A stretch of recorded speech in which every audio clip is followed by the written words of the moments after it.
मैं कुणाल राउत आज आपके बीच में, आज सभी मेरे पत्रकार भाइयों और बहनों के बीच में आज बहुत दिनों के बाद मैं आपके साथ वार्तालाप करने के लिए यहाँ पे आया हूँ। दोस्तों, आप जिस तरह से देख सकते हैं मेरे पीछे एक बैनर लगा है, आप पढ़ सकते हो यहाँ पे, लोकशाही वाचवा बैलेट पेपर आना, ऐसा एक बैनर लगा है यहाँ पे पीछे। दोस्तों, मैं आज कुछ दिन पहले हमारे इधर के नागपुर शहर के सभी माजी नगर सेवकों की एक बैठक हुई और वो बैठक में एक डिसाइड हुआ कि एक कमेटी बनाई जाए और इलेक्शन के ऊपर चर्चा हुआ बहुत। आप देख सकते हो कि पिछली बार जो चुनाव हुए 2024 में विधानसभा के चुनाव हुए, उस चुनाव के ऊपर बहुत सारे भारी आरोप किया गया। उसको देखते हुए हमारे नागपुर शहर के सभी मैक्सिमम नगर सेवकों ने एक डिसाइड किया, सभी पक्ष के, कि एक कमेटी बनाई जाए कि बैलेट पेपर लाओ, लोकशाही बचाओ। ऐसी एक कीर्ति समिति बनाई गई और उस समिति द्वारा आज ये प्रेस कॉन्फ्रेंस यहाँ पे लिया जा रहा है। मैं यहाँ पे आज आपके बीच में यही बात कहने आया हूँ कि जब ये लोगों के बीच में गए, आम नागरिकों के बीचों में गए, हम सब गए, तो लोगों का यही कहना है कि हमें ईवीएम पे अभी विश्वास नहीं रहा। मैं भी एक युवा हूँ, आपके बीच में, आपके शहर का एक युवा हूँ, और मुझे भी ऐसा लगता है कि आगे अगर ईवीएम पे अगर चुनाव होगा तो हमारी लोकशाही को खतरा होगा।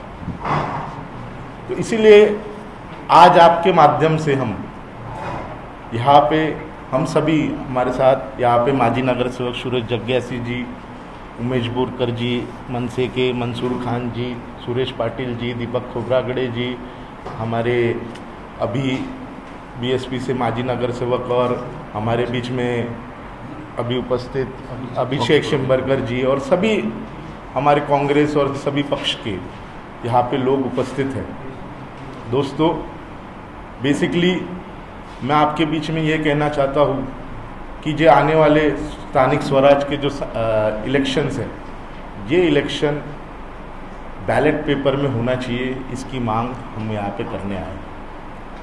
आने वाले 18 जुलाई को हम राज्य इलेक्शन आयोग के पास हमारी पूरी कमेटी के साथ ये निवेदन लेने जाने वाले हैं। इसके बीच में हमने बहुत सारे कार्यक्रम ऐसे रखा है कि 25 जुलाई को हम जिला स्तरीय जन जागृत मुहिम, यानी हम लोग एक बैलेट पेपर की मॉक वोटिंग का हर चौक पे प्रयत्न करेंगे।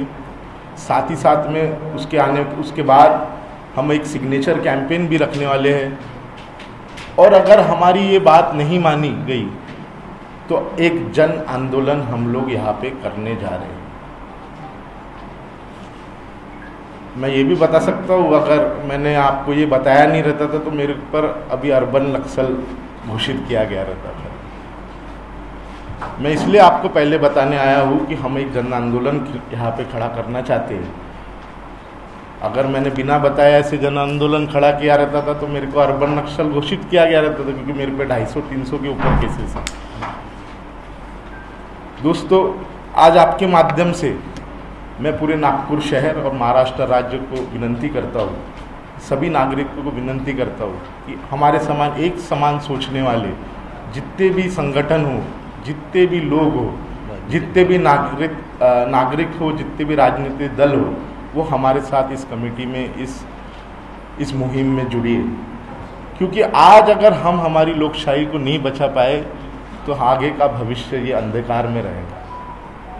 आप देख सकते हो 15 सालों से महानगर पालिका ये बीजेपी की इसमें थी, तभी भी आज भी हमारे नागपुर शहर में जब भी बरसात आती है तो लोगों के घर में पानी घुसता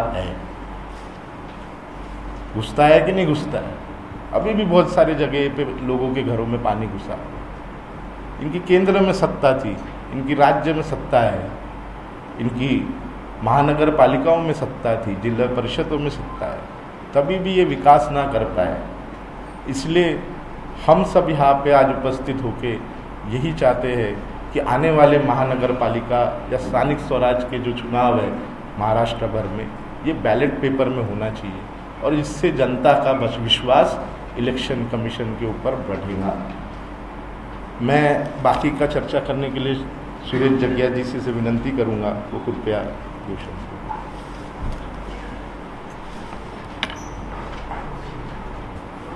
नमस्कार साथियों, आप सभी का हार्दिक स्वागत है। जैसा कि कुणाल दादा ने आपको बताया, आज के तारीख में एक जनमानस की ये भावना बन चुकी है कि ईवीएम पर विश्वास उठ चुका है। सभी जगह आप देखिए, जहाँ भी जितने भी विकसित राष्ट्र है उन सब ने ईवीएम को नकार दिया है, वापस वो बैलेट पेपर पे आए। हमने भी अब इससे निजात पाना चाहिए, ऐसा समय आ चुका है।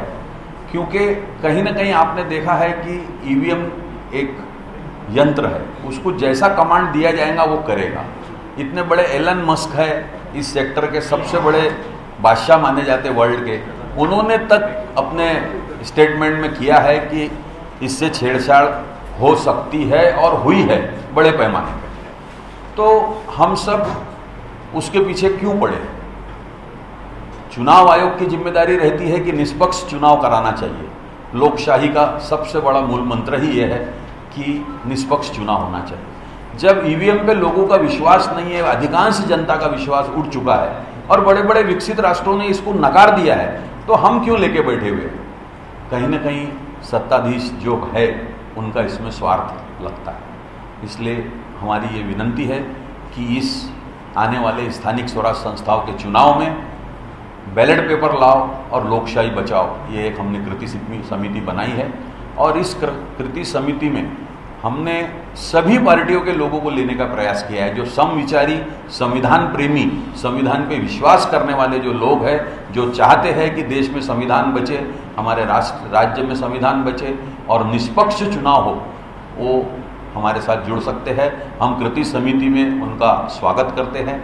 आज भी हमारे साथ कुछ हमारे जो साथी लोग हैं बगैर दूसरी पार्टियों के, वो भी आए हैं और आगे भी हमने वो विकल्प खुला रखा है। अभियोग समिति हमारी आज ये पहला हमारा एक आगाज़ है। हम बहुत सारे इसमें हमने एक टाइम टू टाइम 5 कार्यक्रम दिए हैं। हमने कृति समिति की कार्यक्रम की रूपरेखा आप सभी को वो हम दे चुके हैं। उसके हिसाब से हम एक स्टेप में इस आंदोलन को आगे बढ़ाते जाएंगे और जब नहीं होगा किसी भी प्रकार का कोई रिस्पांस, तो हम एक बड़ा आंदोलन महाराष्ट्र में खड़ा करने का पूरा हमारा तैयारी है इसके पीछे। और उद्देश्य सिर्फ इतना ही है कि निष्पक्ष चुनाव होना चाहिए। बहुत बार बोला जाता है कि आप चुनाव हार रहे तो आप बोलते हो ईवीएम पे नहीं है। जहां जीते हम भी बोल रहे हैं ना, विधानसभा हमने जीता है उत्तर नागपुर, मगर फिर भी हमको विश्वास नहीं। तो इसको गंभीरता से लिया जाए, क्योंकि जिन ने भी पहले लाया था विकसित राष्ट्रों ने, उन्होंने भी इसकी निष्पक्षता पे संदेह खड़ा करके इसको साइडलाइन किया है और वापस बैलेट पेपर पे आया है। तो इसलिए हमने भी अब उस पर आना चाहिए। ऐसी एक जनमानस की मांग है और उसी मांग को आगे ले जाते हुए हम लोग आज ये कृति समिति का गठन किए हैं। आप सभी को हम ये पेपर्स दे चुके हैं, प्रेस नोट। आप में से कोई अगर कुछ क्वेश्चन करना चाहते हैं तो आपका स्वागत है। अभी चुनाव तो बहुत पास में है स्थानिक स्वराज संस्था के, ऐसे में अभी आप जो है वो बैलेट पेपर पे चुनाव हो ऐसी मांग कर रहे हैं। यदि मान के चलो अगर बैलेट पेपर पे चुनाव नहीं होता, चुनाव आयोग नहीं मानता और ईवीएम पे ही चुनाव हो जाता है, तो आपकी क्या रणनीति रहेगी? हमारा विरोध करना हर नागरिक का अधिकार है। संविधान ने हमें अधिकार दिया है। हम पुरजोर विरोध करेंगे और शासन को मजबूर करेंगे, चुनाव आयोग को, कि हमें बैलेट पेपर पे चुनाव कराने की हमारी मांग को मंजूरी दी जाए। अगर नहीं करते हैं तो आप खुद समझदार हैं, हम तो आंदोलन ही कर सकते हैं। बाकी तो अब चुनाव आयोग के ऊपर भी सुपर कंट्रोल इन्हीं लोगों का है। आजकल देखा जाता है, आज देश में पहली बार ऐसा हुआ कि चुनाव आयुक्त को नियुक्त करने की प्रक्रिया को बदल दिया गया। ये क्या दर्शाता है? कितनी बड़ी बात है। अगर आप निष्पक्ष हो तो आप उसमें क्यों कर रहे हो ऐसा? बाकायदा उसमें 3 जनों की कमेटी थी जिसमें नेता विपक्ष थे, प्रधानमंत्री, माननीय प्रधानमंत्री थे और चीफ जस्टिस थे। आप चीफ जस्टिस जैसे व्यक्ति को वहां से हटा रहे और अपने मंत्रिमंडल का एक सहयोगी डाल रहे, यानी आप विपक्ष की आवाज, एक जनमानस की आवाज दबाना चाह रहे हो। यह क्लियर दर्शाता है कि आपका हस्तक्षेप पूर्ण रूप से चुनाव आयोग पे है और आप सुपर रिमोट हो चुके हो उसके। ऐसा है तो आप करेंगे? सर, अब बायकॉट करना एक विकल्प नहीं है, क्योंकि बायकॉट भी करेंगे तो वो चुनाव करा लेंगे। चुनाव करा लेंगे तो जो थोड़ा अंकुश हम लोग लगा सकते विपक्ष में भी आके, वो भी खत्म हो जाएगा और वो तो चाहते ही वो है। तो बायकॉट तक तो हमने अभी तक सोचा नहीं है, पर परिस्थिति अनुसार अगर जैसा डिमांड रही, जैसी पब्लिक की मांग रही, जैसा हमने वातावरण देखा, तो अगर जरूरत पड़ी तो हम बायकॉट भी करेंगे। बिहार जो है सो लोकतंत्र की जननी है। अभी वहाँ पर 2-4 जिलों में जिला पंचायत का परिषद का चुनाव हुआ जो ऑनलाइन वोटिंग के अनुसार हुआ। लोग दिल्ली बम्बई कलकत्ता जहाँ भी रहते हैं, जिसका नाम वोटर लिस्ट पर था, सब ऑनलाइन वोटिंग की है। इसको चुनाव आयोग ने लोकसभा विधानसभा में भी लाने का प्रयास किया और इसको एक सफल बताया। इसको आप कैसे देखते हैं? ऑनलाइन वोटिंग चुनाव आयोग शुरू किया। ऑनलाइन वोटिंग का अनुभव हमें महाराष्ट्र वालों को तो नहीं आया अभी बिहार में आपने 2-4 दिन पहले जो बताया कि हुआ है। अब वहाँ के जो अनुभव आएंगे उसके ऊपर फिर एक कृति समिति विचार करेगी, क्योंकि आज के तारीख में जब तक वहाँ के प्लस माइनस नहीं समझेंगे तो अपने को उतना समझेगा नहीं, क्योंकि अपने यहाँ हुआ नहीं है। सर, जनसुरक्षा विधेयक जे आहे ते लोकशाही विरोधी आहे, ते गडचिरोली करणारे विधेयक असं तुम्हाला वाटतं? थोड़ा हिंदी में बोलेंगे तो अच्छा। जनसुरक्षा विधेयक जे मंजूर झालं, ये विषय आज का नहीं है ना मैडम, आप इस पे बात करेंगे ना। नाही सर, पण तुम्ही जे आंदोलन करण्याची भाषा करता हे त्याच्याशीच रिलेटेड आहेत ना हे प्रश्न? मी तर म्हणत हो ना, ये तो बोले ना, कुणाल जी ने वही बोला की मी तुम्हाला सूचित करायसाठी आलो आज इथे, आज प्रेस कॉन्फरन्स याच्यासाठी आलो की सरकारला सूचित करत की आम्ही आंदोलन करणार आहोत। नाही सूचित केला तर ते मला म्हणणार की भैया ये भी अर्बन नक्सल है, मैं सिटी में रहता हूँ, ये भी अर्बन नक्सल। मेरे पे तो 250 के ऊपर केसेस थे आज भी।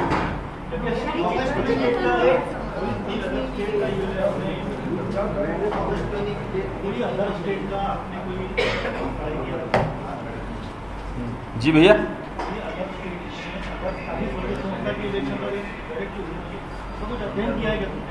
उसमें हमने अध्ययन किया है कि जहाँ जहाँ बैलेट पेपर पे बहुत सारे स्थानिक स्वराज संस्थाओं के कहीं कहीं होते हैं, तो उसमें ये देखा गया है कि जो सत्ताधीश है आज के, उनके विरोध में ये रहता है। पूरा जो मत होता है, मतदान, वो उनके विरोध में होता है और उसी से बचने के लिए वो इन सब चीज़ों का फायदा लेते हैं। एक्चुअल देखा जाए तो आप लोगों को पता ही है, ईवीएम तो कांग्रेस के ज़माने में आई थी, कोई बड़ी बात नहीं आई थी, वो अच्छे के लिए लाई गई थी। मगर आज के तारीख में देखा यह गया है कि सत्ताधीश जो आज के है वर्तमान में, वो उसका गलत फायदा उठा रहे हैं। कांग्रेस के ज़माने में कभी चुनाव आयोग पे नियंत्रण नहीं रहता था, मगर यहाँ तो सुपर कंट्रोल है। उन्होंने तो प्रक्रिया ही बदल दी साहब। वो क्या दर्शाता है? सबसे बड़ी चीज़ यही है कि आपने वो प्रक्रिया को चेंज क्यों किया? आपके मन में खोट है इसलिए किया आपने, अदरवाइज क्यों करते आप? आज इतने बड़े चीफ जस्टिस ऑफ इंडिया को वो कमेटी से हटाना, जो संविधान के तहत जब बने थे स्टार्टिंग से तब से चले आ रहा था, उसको हटा दिया आपने, तो आपकी निष्पक्षता तो वहां खत्म हो गई ना सर। जो गैर बीजेपी जो स्टेट्स है, जैसा कर्नाटक है, तेलंगाना है, हिमाचल प्रदेश है, वहाँ का लोकल सेल्फ गवर्नमेंट का जो इलेक्शन है, वहाँ क्यों बैलेट पे नहीं? सर, अब सब जगह डिमांड करना कमेटियों का काम है। इलेक्शन कमिश्नर जो स्टेट पे ही रहता है, हाँ, आपके चीफ इलेक्शन कमिश्नर जो असेंबली और पार्लियामेंट का जो इलेक्शन है वो कंट्रोल करता है चीफ इलेक्शन कमिश्नर। ये तो स्टेट इलेक्शन कमिश्नर इसको कंट्रोल करेगा।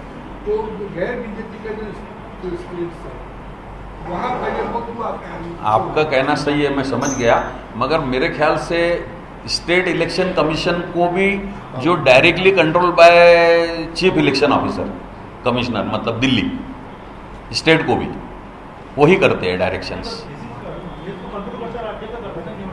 नहीं, उनको, मेरे को नहीं लगता कि अलग से उनको कुछ शक्तियां दी गई है। हाँ, टोटली।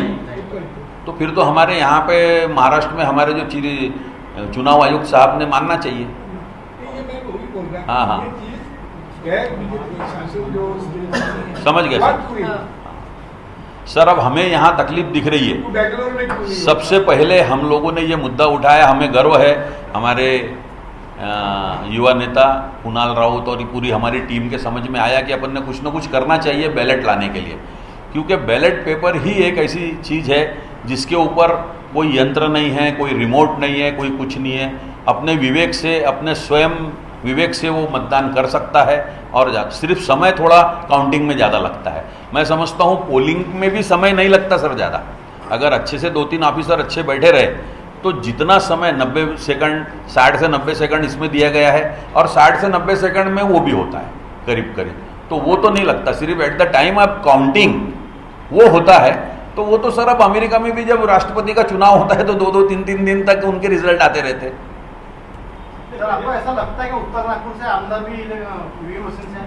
सर हमें ये लगता है कि हमारी जो लीड आई है ना वो कम हो गई।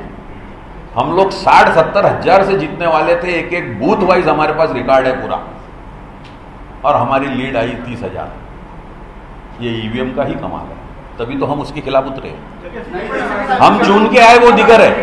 अभी जो इलेक्शन कौन सा नितीन राऊत साहेबांची ही बांधणी आहे मतदारसंघाची, त्यांचा जनसंपर्क आहे, या सगळ्या पार्श्वभूमीवर एवढ्या म्हणजे विरोधात असलेले लाटे सुद्धा ते एवढ्या हँडसम मतांनी निवडून आले, तर त्यांच्या एकूण कार्यक्षमतेवर सुद्धा एखादी प्रश्नचिन्ह निर्माण होत नाही का किंवा शंका? नहीं ऐसा नहीं है। ते वहाँ क्या था बंधु, हम लोगों की 60-70 हजार की लीड आने को होना था एज पर हमारे काम।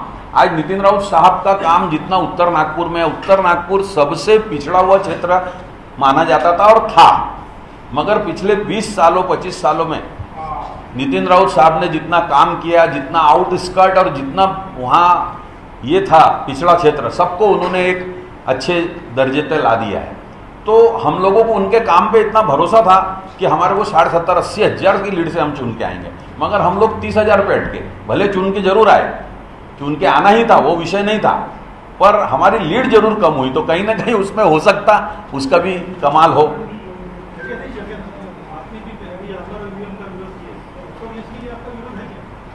वोटर लिस्ट को हम चेक करेंगे, हमने यहाँ पे दिया है हमारे इसमें मतदार यादी वाचवा, उसको हम चेक करेंगे, उसके ऊपर पूरा हमारी टीम वर्क करेगी और फिर उस पर भी हम लोग ऑब्जेक्शंस लेंगे। जैसे बिहार में बांग्लादेश से निकले तो आपको लगता है कि अपने महाराष्ट्र में भी अपने यहाँ वो प्रॉब्लम नहीं है मैडम, हमारे उत्तर नागपुर में हमारे यहाँ वो चीज़ें नहीं है,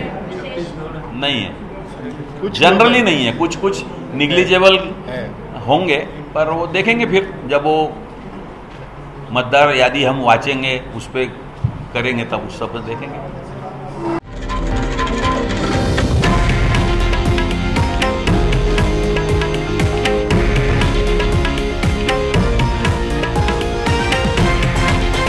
हे आहे देशातील नंबर 1 न्यूज नेटवर्क आणि आपण पाहत आहात TV9 मराठी, एकमेव।